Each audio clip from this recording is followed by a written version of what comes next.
We're talking about Star Trek. Can you tell me what was Gene Roddenberry's vision for the series? Well, he claimed, see, because a lot of people talk, and there had been a very, very successful series called Wagon Train. Had Ward Bond in it, and later McIntyre, William McIntyre, whatever his name is, as playing the leader of this wagon train. And in the wagon train, it would always be each week the wagon train, but every week it would be different people and different problems faced by the wagon master trying to get his load of people through on the wagon train. So Gene Roddenberry was telling those executives and Solo and myself and others that what we're really doing here is wagon train to the stars. And try to think of if you were doing a wagon train and trying to put it aboard the spaceship. But it would still be, the captain would be the McIntyre character and all these things, but that's what we're trying to do here. And he wanted the networks to believe this because it had been an enormous success. And so if you could do Wagon Train again and have a new way to do The Fugitive, but still do The Fugitive, but do a different way that would be novel and exciting, they would be excited. They'd want to do that, see, because they were a copycat crowd. Did he describe it differently to you or the writers? To me, the women were found Spock devilishly attractive. To me, at that stage in our career, let me tell you how far apart we were and how much we didn't understand the common vision and how little he really instructed people to be, other than that they had this punctilious behavior of a naval system, and that from time to time we would find out new things about the ship and its environs. And they had a few basic sets, an engine room, this sort of thing, a forced view of this where you'd think you were seeing this, these TV screens up here into which they could substitute images, pie-shaped sections of the bridge so they could pull it out and shoot it from anywhere and replace it all back together again. So they had a hugely exciting set to work with. So now I'm thinking alone, having seen a pilot, not being able to compare notes with the other writers, having talked to Gene, haven't gotten his approval to go where I'm going, and I'm trying to think of what is the real situation aboard a ship like that in a military situation. Who would Captain Kirk make friends with? Who in that group would be enough of an outsider that at some point he wouldn't have to turn on him because he's the captain, that he could really be buddy up with? Now, in most of the stories about the sea, especially those that deal with motorized seagoing stuff, it's the engineer. And in the Captain Future kind of stories, the engineer was someone that you would remember and deal with and who you could trust, because he did not have to answer to the captain. He was his department. He was like the judicial is separate from the other branches of the damned government. Well, so is the engineer separate from this. His job is to run the damn ship and to protect it. And whatever the captain orders him to do, if it's going to harm the damn ship as an engineer, he tells him, no, forget it. You're not going to get that. We want to get there. You're not going to do it that way because I'm the guy in charge of the engine. And if I quit, you're screwed. And at the same time, because I have this independence, if you really want to have a drink and not let the crew know that you're boozing it up, we'll come down and sit down with me and we'll have a drink and we'll talk about it. And I won't talk to them because they're not my pals and my buddies. And I'm the boss of my section and all that goes on here. So that there's a wall between the engineer and the captain that I wanted to take advantage of.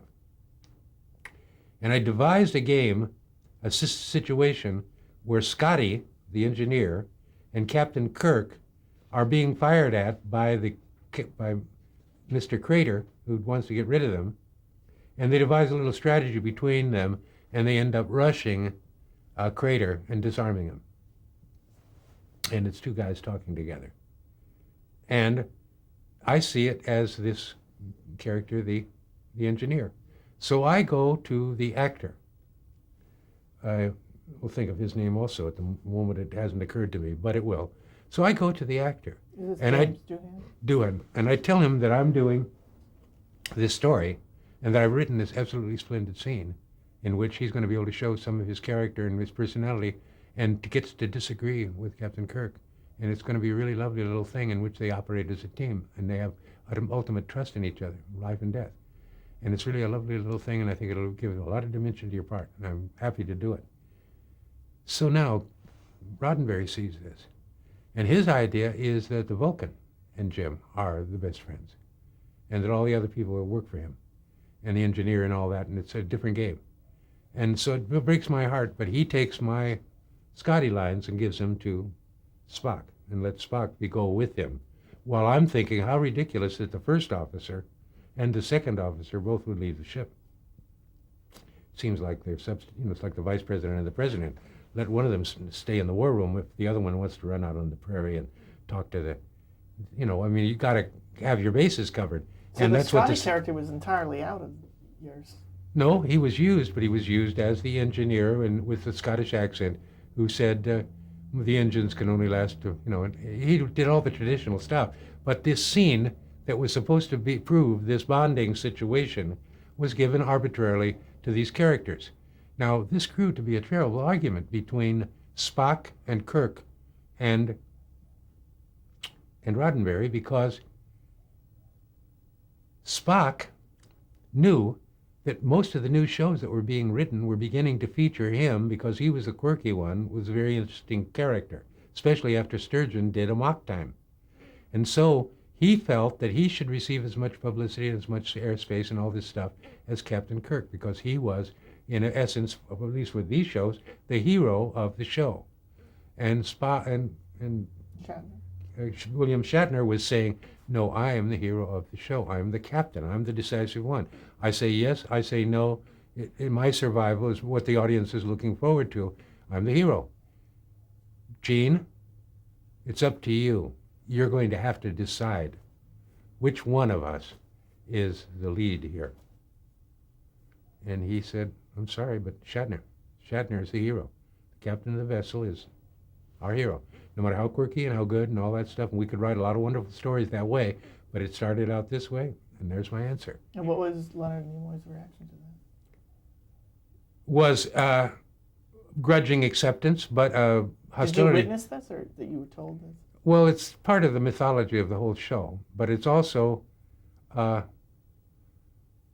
being amongst them while it's going on and asking myself, why is he like this and why is he like this? And when we're in this situation, why does he do this and why does he do this? And when they're sitting down to rehearse, why this and why that? And why is Gene Roddenberry altering these scripts to keep bringing it back to the Spock thing? And my own feelings about the character and what his potential is, because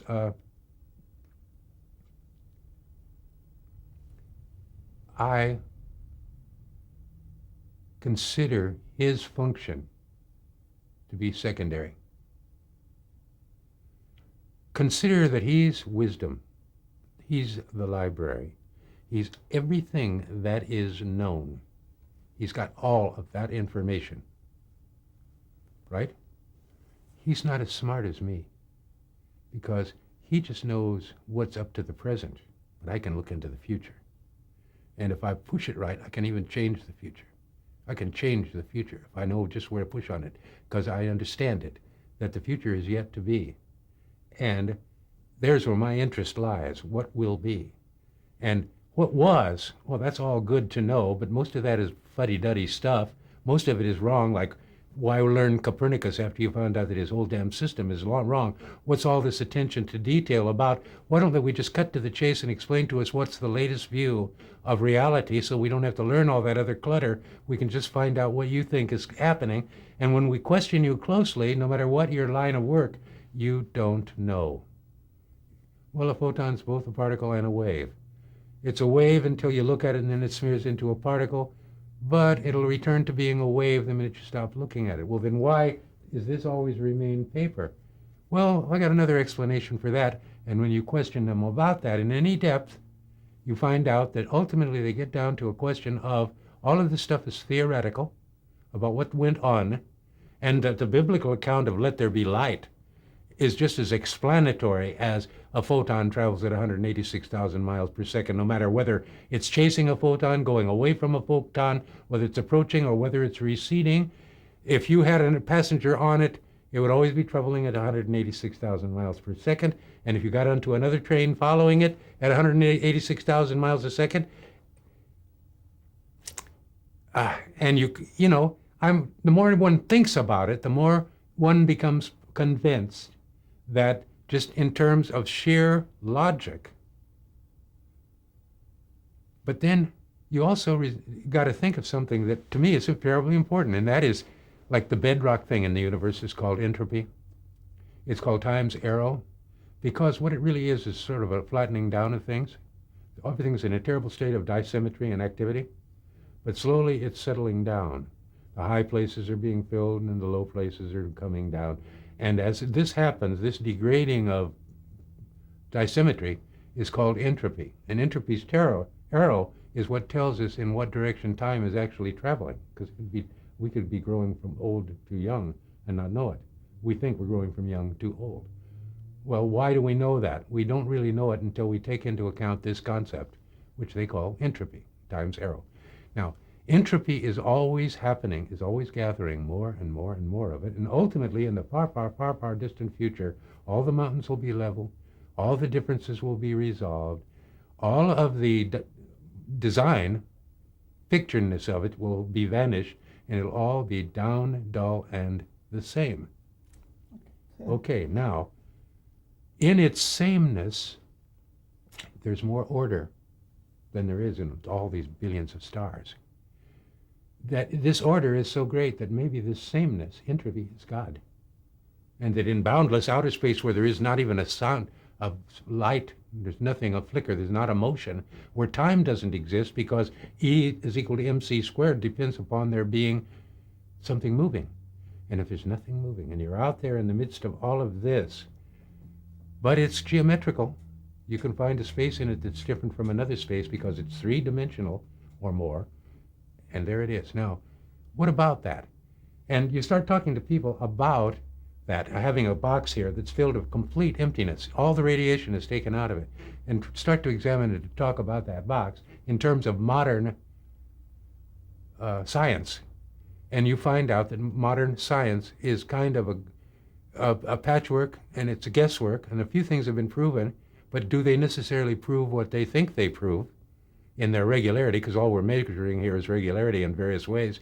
And you come to find out that the whole damn shooting match is ruled over by statistics, by the laws of chance. I want to ask about some specific things about the episode that you wrote for Star Trek. Okay. The name Bones, the nickname from that was from Roddenberry. The nickname for his loved one, his ex-girlfriend, he had known her intimately. She called him Plum, as in a plum, a fruit. And that grossed me out, and I thought, Roddenberry stuck that in there, that he was looking for a cuddly name for her to call him, and he came up with this damn nickname that he had had. And he was called Bones because in Roddenberry's Western stories, Have Gun Will Travel, the principal use for a doctor was if you had to have a leg cut off, amputation or some damn thing like that, then along would come the guy who was capable of dealing with bones. And bones became a kind of a catch-all phrase for the doctor. And what Roddenberry was trying to do was to hark back to the Old West in this really arousing story of adventure. Because when you analyze Star Trek closely, you come to discover that it does deal with important things, like that there is beauty and danger, and that there is a value to valor and to trust, and that honor and dignity means an awful lot. Can you talk a little bit about the race relations? It's all different races on the ship. He had this idea, and still has this idea, of that conflict. When you get to the element of conflict, you've gone too far and you've made a mistake. So he's got this show in which most of the problems are solved through a fight, a decisive shootout, a conflict. With him arguing that in the future, people will be so advanced that they will know that fighting is futile, is a waste of manpower, and that it can't be replaced and all that. And so they will devise techniques of working out differences in the future. And the more he talked on this idea, the less dynamic and dramatic the shows became. And that idea was carried over into the next generation to where if anybody on this starship just goes nuts, to provoke a wonderful story about a guy going nuts on the starship. Well, that just can't happen because they're too well adjusted for that. And then they would also report to the dispensary, and she'd give them the proper drugs, and they'd go into comatoseness or stasis, and they'd be reshipped again the next Tuesday after they'd been returned to the plant for reconditioning, and all that. They have it all planned out because it's the future, and there's no hostility. And there's no sneaking up and putting a hypodermic in you when you're defenseless. Can you talk about the ship itself? I know in your episode they go into the botanical lab and there are all kinds of plants. Is this something you wrote, they invented? Well, more a case of I went to the studio one day and I encountered Theodore Sturgeon, who was doing a mock time, and Jerry Soule, who was doing the Corbomite maneuver, and another writer, I think Vern Schneider, who had done the Tea House of the August Moon, and the four of us. And we had separated from each other at the office and headed off toward the studio, the sound stages. And then we rejoined together as we approached the sound stage and entered the sound stage together and walked in between the various standing sets and finally came to the bridge. And this was an empty set and there was the empty bridge. So we got into the corridor. It's a round circular kind of a corridor. It's only a semicircle, but by overlapping it in various ways, you can make it seem to be a circular corridor. And we're walking in this circular corridor, and we're aware of it, and we're talking about our awareness of it. Are you aware that you are standing in the midst of the Starship Enterprise? That out beyond us is endless amounts of space, and we're walking down this corridor? What are we talking about here? And we're walking around this semicircular thing, pretending that we're on a starship, thinking to give us ourselves in a mood, thinking maybe an idea will come out of it, thinking maybe one of us will have a good joke. But all of us really trying to be aware of the fact that this is a darkened studio, it's a sound stage. There's nobody in the place hammering or anything like that. There's just a group of us, being writers, we can prowl this way, talking about the stories we're writing or are working on or thinking about, trying to get into the mood of the future, to be able to visualize this thing, trying to take it seriously. And I do remember that, walking around the starship and looking at what passed for an engine room that a camera would look down into, and because of the opticalness of it, wouldn't realize it was only about 8 feet deep. But when you look into this 8 feet, you look like you're looking into 50 or 60 feet of diminishing distances because of the forced perspective of the set. And they had a whole number of little sets like that. And as I walked around, I tried to think of a set. Did you see some of the plants and things? No, but I did have an adventure that's worthy of talking about. He wanted me to write another story. First, he wanted me to patch up a story written by Robert Bloch, and he paid me $1,000 to do it, but I couldn't mess with it without rewriting it completely because of the simple little flaws in it. But it would call for a complete tear it apart, reshape it to make it into a first-class show. And it starred Ted Cassidy, called What Are Little Girls Made Of? And I tried to rewrite that, but I decided I gave it back to him without rewriting it. And I accepted my money when he put me on another assignment. Well, can you first tell me how your episode ended up being the premiere episode of the show? They had finished a half a dozen episodes. They had their own ideas of how to show them, but they took it over to NBC, and the NBC brass sat around looking at it. Now, at that time, they were making a decision, and here was the decision. The Fugitive was hired to run like 32 episodes. They said, what if you only ran 31 episodes and we bought up your last hour? We actually paid you, Fugitive, money, which you could use on production on your last few shows. You could bring the show off with much more bounce if you had this extra money, which we would give you if you would turn over the right for us to use this space, so that when people tune in to what they think is going to be the last episode of The Fugitive, although they saw the last episode of it, but when they turn in where The Fugitive is supposed to be, and not in the guide, it won't say so, but there will be a sneak episode of Star Trek. And that's a clever way to grab the Fugitive audience and make them aware of our existence, and it might work out well. So they looked at the first half a dozen shows, and they had The Enemy Within, The Corbomite Maneuver, Charlie X, the thing that John D.F. wrote about the Irish guy who goes crazy, and or was it D.C. Fontana? Anyway, they had these half a dozen shows, including mine. And the brass looked at them, and I was later complimented by Solo, who had gone with them to watch which one they chose, and then came, when they chose mine, to show in this premiere slot, to take it out of sequence and show the rest of the shows.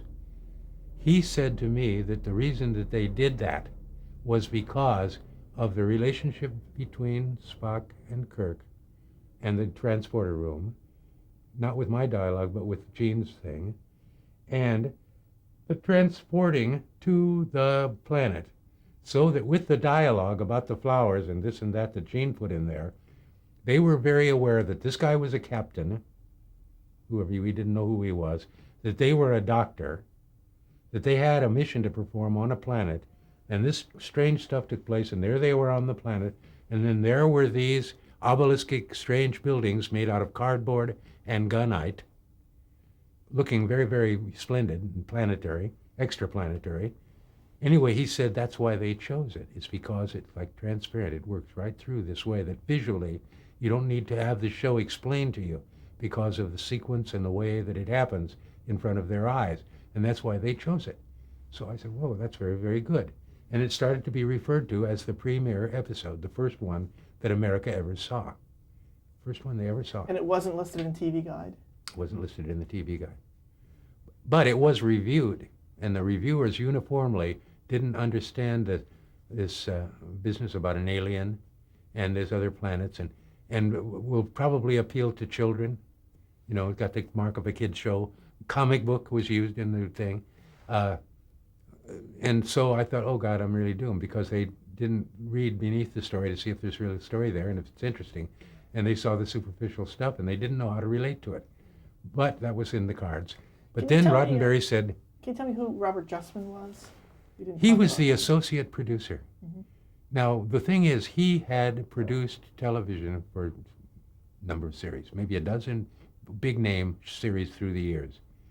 He was good at acquiring the equipment and putting it together and getting the cameras and renting the space and hiring the this and knowing how to do this and knowing how to do this. And in fact, doing most of the, what they call line producing. Now, above the line is the creator-owner, but he doesn't know beans about producing.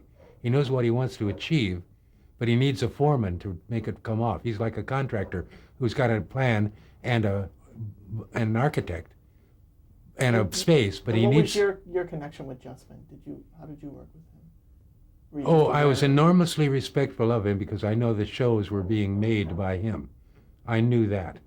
I know that Gene might have had a little hand in the casting and all of this, but when he was faced with a problem, give the script to Justman, and Justman would come back to him with 2 or 3 different solutions for how to play that thing, and cheaper and more expensive ways, and how to use things that the studio owned rather than things they had to buy, where things needed to be taken out, and generally was his supporting helper, but basically the nuts and bolts guy, while the dreamer talker, frontman, was Gene. And you later would do another episode, or you wanted to do another? I was asked to do another episode. I dreamed up an episode. I called it Rockabye Baby or Die. I talked it over with Gene Roddenberry. He thought the idea was splendid. He encouraged me to write an outline. I wrote the outline. I turned it in expecting to be given the go-ahead to write yet another script for the show. Gene had just left the show. He had hired a new producer named Gene Kuhn. Already, I could feel the oppressive weight of it.